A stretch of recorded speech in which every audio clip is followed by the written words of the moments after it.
Yun! Ito nga pala yung ginawa nating tarantula. Tips and tutorial tayo. Tapos itong ginawa nating si Meggy, ang aso ni Ali, na laging dahilan pag siya'y na-absent sa TL niya. Ayan. Nakalab yan sa MOT FB page from start to finish. Ang paggawa po pala nito is using 3RL. Then gumamit din ako dyan ng 11RM. So sa mga hardlines, gumamit ako ng 7RL. Pwede ring RS, depende kung saan sanay. Tapos gumamit din ako sa highlights ng 11RL, 7RL, something ganon. Usually dapat black and gray lang to talaga eh. Halos walang highlights para malambot tignan. Kaso nga lang, masyadong pale yung pinakagitna kasi yung aso, puti yung nasa gitna. Hindi ko na kasi siya nilagyan ng background. Kung lalagyan ko kasi sana siya ng background, mas aangat siya. So, yun lang. Tips lang. Ito kasi gawa ko kay Ali. Yan. Dapat, ano lang ho kasi ito eh. Kumbaga parang, pag may time na free ako, talaga naghahanap ako ng model. Kumbaga ngayon, magpo-portrait ako ngayon. Abangan nyo bago pagtapos kong video to, magpo-portrait ako mamaya live sa MOT FB page. So, yun o, highlights ko. Then, pinurong puti ko na lang. Yan. Galing. Sheesh. Ang cute ni Meggy. Mas cute pa siya kay Ali. Yan. So, be my next client. At, ito naman ang tarantula. Yan. So, si Genesis nag-refer sa atin.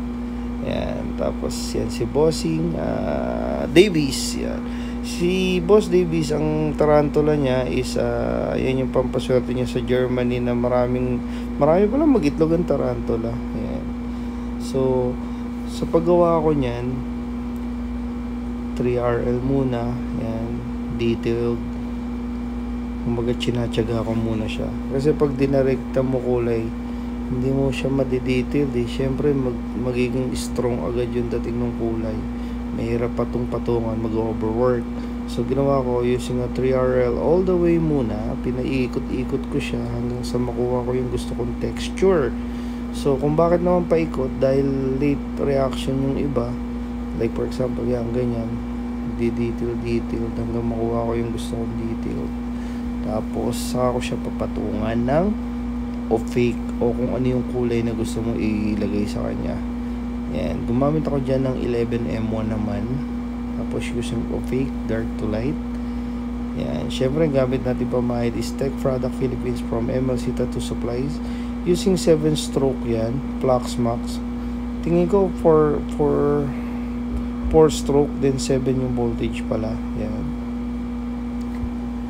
Tapos may pang spray ako galing sa ATB by Nash, Albay Tattoo Best by Nash yung spray during, after, and after care. Pwede rin yun. Meron din silang foaming gaya ng sa Tech.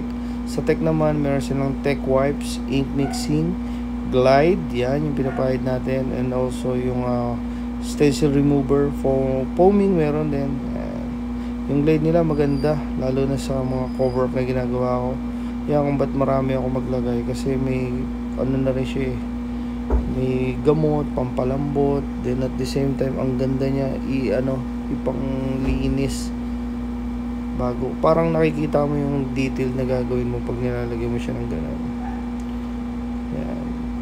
So, halos walang pamumula, diba? Kasi yun nga, maganda yung ATB sa Tech.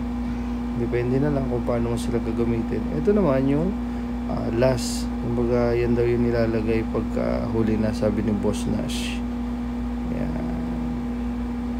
So, nagpatato pa si Bossing ng ano ba to? Yung logo nila magkakapatid, MCD. Yan, Mario Corazon, tapos De La Cruz. Inedit namin yan.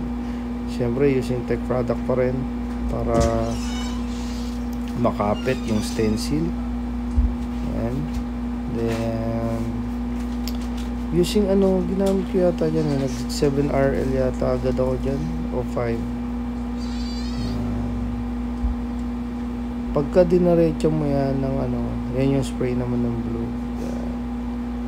during pagka dinarekta mo kasi ng 11 makapal agad eh. Pero minsan pagka hindi ako nagmamadali, ginagamit ko 3RL muna eh. Saka ko siya nilalagyan ng RS o 11RL, 7RS. Si Madam naman, first tattoo rin. Lahat sila first tattoo eh. Ang gusto ni Madam, lagyan ng kulay. So, instead na lagay natin siya sa MCD color, nilagyan na lang natin siya ng splash of watercolor. Yan, makikita niyo mamaya yan. Ito naman si Bossing, ganun din. So, ang gamit ko dyan is 7RL na yata yan. Yan. Correcta na. Tama. 7 or 11. Depende. Yan. So, ayun. Tapos, nabitin si boss eh. Sabi niya, nandito ka na rin naman. Banat na ulit. Pangalan ng 3 anak niya. Andiyan yan. Sinervisan natin sa Iba Silang Cavite. Yan. So, sa lahat ng gusto magpatato, kahapon nasa ako eh. Nasa Binalongo, Nueva Ecija, Gapan. Yan. So, yun. Ito yung mga resulta ng ating ginawa. Detailed by detailed lang. Simple but parang realistic, di ba? Yan. So, sa lahat ng gusto magpatato, may always on the go 24/7. Who's next? And thank you, Lord. Mamadali tayo para makapag portrait tattoo na tayo. So, be my next client, ATV and Tech Product Philippines. May always on the go 24/7. Who's next? And thank you, Lord. Be